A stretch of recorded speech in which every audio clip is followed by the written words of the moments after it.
সূরা মুহাম্মদ। রহমান রহিম আল্লাহ তাআলার নামে।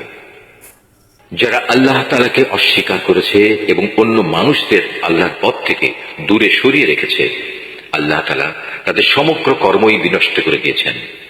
যারা আল্লাহর উপর ঈমান এনেছে এবং ভালো কাজ করেছে, মুহাম্মদের উপর আল্লাহর তরফ থেকে যা কিছু নাজিল করা হয়েছে তার উপরও ঈমান এনেছে, যা একান্তভাবে তাদের মালিকের পক্ষ থেকে আসা সত্য, আল্লাহ তাআলা তাদের জীবনের সব গুনাহখাতা মাফ করে দেবেন এবং তাদের অবস্থা শুধরে দেবেন। এ সব কিছু এজন্য হবে যারা আল্লাহকে অস্বীকার করে, তারা মূলত মিথ্যারই অনুসরণ করে। অপরদিকে যারা ঈমান আনে, তারা তাদের মালিকের কাছ থেকে পাওয়া সত্য বিষয়ের অনুসরণ করে। আর এভাবেই আল্লাহ তাআলা এদের জন্য তাদের দৃষ্টান্ত স্থাপন করেন। অতএব যুদ্ধের ময়দানে যখন তোমরা কাফেরদের সম্মুখীন হবে, তখন তোমরা তাদের গর্দানে আঘাত করো। অতঃপর এভাবে তাদের অনেককেই যখন হত্যা করবে, তখন তোমরা বন্দীদের শক্ত করে বেঁধে রাখো। এরপর বন্দীদের মুক্ত করে দেবে কিংবা তাদের কাছ থেকে মুক্তিপণ আদায় করে ছেড়ে দেবে। এটা একান্তই তোমাদের ব্যাপার। তবে যতক্ষণ যুদ্ধ তার অস্ত্রের বোঝা ফেলে না দেবে, ততক্ষণ পর্যন্ত তোমরাও অস্ত্র সংবরণ করো না। এটাই তোমাদের করা উচিত। অথচ আল্লাহ তাআলা চাইলে যুদ্ধ ছাড়াই তাদের পরাজয়ের শাস্তি দিতে পারতেন। তিনি এক দলকে দিয়ে আরেক দলের পরীক্ষা নিতে চাইলেন। যারা আল্লাহর পথে জীবন দিয়েছে, আল্লাহ তাআলা তাদের কর্ম কখনো বিনষ্ট হতে দেবেন না। তিনি অবশ্যই তাদের সঠিক পথে পরিচালিত করেন এবং তাদের সার্বিক অবস্থাও তিনি শুধরে দেবেন। এর বিনিময়ে তিনি তাদের জান্নাতে প্রবেশ করিয়ে দেবেন, যার পরিচয় তিনি তাদের কাছে আগেই করে রেখেছেন। ওহে মানুষ, যারা আল্লাহর উপর ঈমান এনেছ, তোমরা যদি দ্বীন প্রতিষ্ঠার কাজে আল্লাহকে সাহায্য করো, তাহলে তিনিও তোমাদের দুনিয়া আখিরাতে সাহায্য করবেন এবং মিথ্যার মোকাবেলায় এই জমিনের বুকে তিনি তোমাদের পদযুগল মজবুত রাখবেন। যারা আল্লাহকে অস্বীকার করেছে, তাদের জন্য রয়েছে নিশ্চিত ধ্বংস।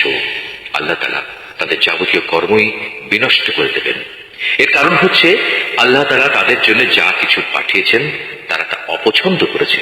ফলে আল্লাহ তাআলাও তাদের যাবতীয় কর্ম বিনষ্ট করে দিয়েছেন। এই লোকগুলো কি আল্লাহর জমিনে পরিভ্রমণ করে দেখতে পারে না? বিদ্রোহের পরিণামে তাদের পূর্ববর্তী লোকদের কি অবস্থা হয়েছিল? আল্লাহ তাআলা তাদের সমূলে বিনাশ করে দিয়েছেন। যারা আল্লাহকে অস্বীকার করেছে, তাদের জন্যও সেই একই ধরনের আযাব রয়েছে। এর কারণ হচ্ছে যারা আল্লাহতে বিশ্বাস করে, আল্লাহই হন তাদের একমাত্র রক্ষক। প্রকারান্তরে যারা তাকে অবিশ্বাস করে, তাদের কোথাও কোনো সাহায্যকারী থাকে না। যারা আল্লাহর উপর ঈমান এনেছে এবং ভালো কাজ করেছে, আল্লাহ তাআলা অবশ্যই সেসব লোকদের এমন এক সুরম্য জান্নাতে প্রবেশ করাবেন, যার তলদেশ দিয়ে ঝর্ণাধারা প্রবাহিত হতে থাকবে। কাফেররা জীবনের ভোগ বিলাসে মত্ত, জন্তু জানোয়ারদের মতো তারা নিজেদের উদরপূর্তি করে। অতএব জাহান্নামই হবে তাদের নিবাস। হে নবী, তোমার জনপদ যারা একসময় তোমাকে তোমার জনপদ থেকে বের করে দিয়েছিল, তার চাইতে অনেক শক্তিশালী বহু জনপদ ছিল, সেগুলোকেও আমি ধ্বংস করে দিয়েছি। সেদিন তাদের কোনো সাহায্যকারী ছিল না। যে ব্যক্তি তার মালিকের কাছ থেকে আসা সুস্পষ্ট সমুজ্জ্বল নিদর্শনের উপর রয়েছে, তার সাথে এমন ব্যক্তির তুলনা কিভাবে হবে যার চোখের সামনে তার মন্দ কাজগুলো শোভনীয় করে রাখা হয়েছে এবং তারা নিজেদের খেয়াল খুশির অনুসরণ করে? আল্লাহ তাআলাকে যারা ভয় করে, তাদের যে জান্নাতের ওয়াদা করা হয়েছে, সেখানে নির্মল পানির ফোয়ারা রয়েছে, রয়েছে দুধের এমন কিছু ঝর্ণাধারা যার স্বাদ কখনো পরিবর্তিত হয় না, রয়েছে পানকারীদের জন্য সুধার সুপেয় নহর সমূহ, রয়েছে বিশুদ্ধ মধুর ঝর্ণাধারা, আরো রয়েছে সব ধরনের ফলমূল দিয়ে সাজানো সুরম্য বাগিচা। সর্বোপরি সেখানে রয়েছে তাদের মালিকের কাছ থেকে পাওয়া ক্ষমা। এ ব্যক্তি কি তার সমান হতে পারে, যে ব্যক্তি অনন্তকাল ধরে জ্বলন্ত আগুনে পুড়তে থাকবে এবং সেখানে তাদের এমন ধরনের ফুটন্ত পানি পান করানো হবে যা তাদের পেটের নাড়ি ভুড়ি কেটে ছিন্ন বিচ্ছিন্ন করে দেবে? তাদের মধ্যে এমন কিছু লোকও আছে যারা তোমার কথা শোনে, কিন্তু যখন তোমার কাছ থেকে বাইরে যায়, তখন তারা এমন সব লোকদের কাছে এসে বলে যাদের আল্লাহর পক্ষ থেকে জ্ঞান দান করা হয়েছে। এইমাত্র কি যেন বলল লোকটি? মূলত এরাই হচ্ছে সেসব লোক আল্লাহ তাআলা যাদের অন্তরে মোহর মেরে দিয়েছেন এবং এ কারণেই এরা নিজেদের খেয়াল খুশির অনুসরণ করে চলে। যারা সৎ পথে চলবে, আল্লাহ তাআলা তাদের এ সৎ পথে চলা আরো বাড়িয়ে দেন এবং তাদের অন্তরে তিনি তার ভয় দান করেন। হঠাৎ করে কিয়ামতের ক্ষণটি তাদের উপর এসে পড়ুক, তারা কি সেই অপেক্ষায় দিন গুনছে? অথচ কিয়ামতের লক্ষণ সমূহ তো এসেই পড়েছে। আর একবার যখন কিয়ামত এসেই পড়বে, তখন তারা কিভাবে উপদেশ গ্রহণ করবে? হে নবী, জেনে রেখো, আল্লাহ তাআলা ছাড়া দ্বিতীয় কোনো মাবুদ নেই। অতএব তাঁর কাছেই নিজের গুনাহ খাতার জন্য ক্ষমা প্রার্থনা করো। ক্ষমা প্রার্থনা করো তোমার সাথী মোমেন পুরুষ ও মোমেন নারীদের জন্য। আল্লাহ তাআলা যেমন তোমাদের গতিবিধির খবর রাখেন, তেমনি তিনি তোমাদের দিবাস সম্পর্কেও পূর্ণ ওয়াকিবহাল রয়েছেন। যারা ঈমান এনেছে তারা অত্যন্ত উৎসাহের সাথে বলে, কত ভালো হতো যদি আমাদের প্রতি জিহাদের আদেশ সম্বলিত কোন সূরা নাজিল করা হতো। অতঃপর যখন সেই ঈপ্সিত সূরাটি নাজিল করা হয়েছে, তাতে যাদের প্রতি জিহাদের আদেশ দেয়া হলো, তখন যাদের অন্তরে মুনাফিকের ব্যাধি রয়েছে, তারা এটা শুনে তোমার দিকে মৃত্যুর ভয় ও সন্ত্রস্ত দৃষ্টিতে তাকাতে থাকলো। অতঃপর তাদের জন্যই রয়েছে শোচনীয় পরিণাম। অথচ আদেশের আনুগত্য করা এবং সুন্দর কথা বলাই ছিল তাদের জন্য উত্তম। যখন জিহাদের সিদ্ধান্ত হয়েই গেছে, তখন তাদের জন্য আল্লাহর সাথে কৃত অঙ্গীকার পূরণ করাই ছিল ভালো। অতএব তোমাদের কাছ থেকে এর চাইতে বেশি কি প্রত্যাশা করা যাবে, যে তোমরা একবার যদি এ জমিনে শাসন ক্ষমতায় বসতে পারো, তাহলে আল্লাহর জমিনে বিপর্যয় সৃষ্টি করবে এবং যাবতীয় আত্মীয়তার বন্ধন ছিন্ন করে ফেলবে। মূলত এরা হচ্ছে সেসব মানুষ যাদের উপর আল্লাহ তাআলা অভিসম্পাত করেন। তিনি তাদের বোবা করে দিয়েছেন, তাই তারা সত্য কথা বলতে পারে না, এবং তাদের তিনি অন্ধ করে দিয়েছেন, তাই তারা সত্য কি তা দেখতেও পায় না। তবে কি এরা কোরআন সম্পর্কে কোন রকম চিন্তা গবেষণা করে না, নাকি এদের অন্তরসমূহের উপর তালা ঝুলে আছে?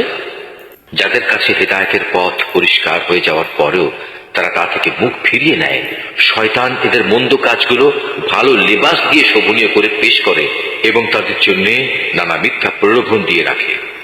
এমনটি এজন্যই হয়েছে, মানুষের জন্য আল্লাহ তাআলা যা কিছু নাজিল করেছেন তা যারা পছন্দ করে না, এরা তাদের বলে, আমরা ঈমানদারদের দলে থাকলেও কিছু কিছু ব্যাপারে আমরা তোমাদের কথা মতোই চলব। আল্লাহ তাআলা এদের গোপন অভিসন্ধি সম্পর্কে খবর রাখেন। সেদিন তাদের অবস্থা কেমন হবে, যেদিন আল্লাহর ফেরেশতা তাদের মুখমণ্ডল ও পৃষ্ঠদেশে প্রচন্ড আঘাত করতে করতে তাদের মৃত্যু ঘটাবে। এটা এজন্যে তারা এমন সব পথের অনুসরণ করেছে যার উপর আল্লাহ তাআলা অসন্তুষ্ট।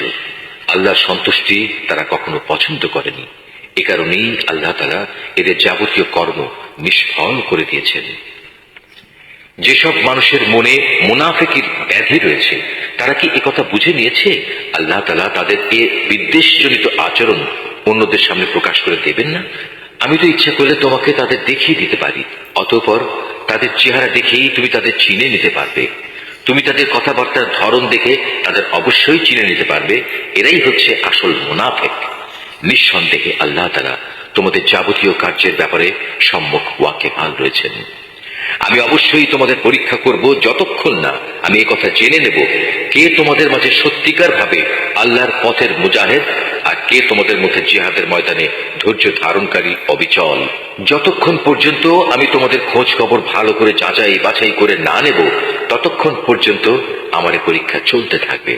যারা কুফরি করে এবং অন্য মানুষদের আল্লাহর পথে আসা থেকে বিরত রাখে এবং তাদের কাছে হেদায়েতের পথ পরিষ্কার হয়ে যাওয়ার পরেও যারা আল্লাহর রাসূলের বিরোধিতা করে, তারা কখনো আল্লাহ তাআলার কিছুমাত্র ক্ষতি সাধন করতে সক্ষম হবে না, বরং এ কারণে অচিরেই আল্লাহ তাআলা তাদের যাবতীয় কর্ম নিষ্ফল করে দেবেন। ওহে মানুষ, যারা ঈমান এনেছো, তোমরা সর্বাবস্থায় আল্লাহর আনুগত্য করো, শর্তহীন আনুগত্য করো তার রাসূলের। বিদ্রোহ করে কখনো তোমরা নিজেদের কাজকর্ম বিফলে যেতে দিও না। যারা নিজেরা আল্লাহ তাআলাকে অস্বীকার করে এবং অন্য মানুষদেরও যারা আল্লাহর পথে আসা থেকে ফিরিয়ে রাখে, অতঃপর এ কাফের অবস্থায় তারা মরে যায়, আল্লাহ তাআলা এসব লোকদের কখনো ক্ষমা করবেন না। অতএব তোমরা কখনো হতোদ্যম হয়ে পড়ো না এবং কাফেরদের সন্ধির দিকে টেকো না, কেননা শেষতক বিজয়ী তোমরাই হবে।